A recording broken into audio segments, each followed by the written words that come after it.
PSM Makassar baru saja menjalani 2 laga dengan jadwal mepet.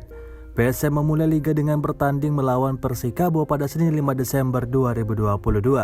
Bermain Spartan 90 menit, pasukan Ramang akhirnya menutup laga dengan kemenangan 2 gol tanpa balas. Gol Donald Bisa dan Everton menggantar 3 poin bagi PSM.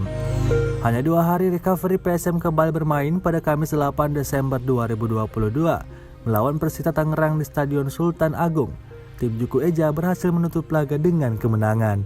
Gol Everton Nascimento Yance Sayuri dan Kenzo Nambu membawa PSM memperpanjang tren tanpa kekalahan.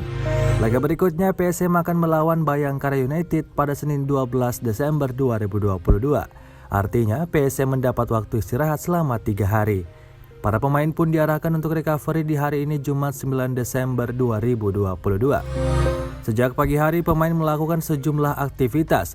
Beberapa pemain nampak menikmati sarapan di Inside by Melia Yogyakarta. Kenzo Nambu bersama Dalendoke duduk berdampingan menikmati buah segar.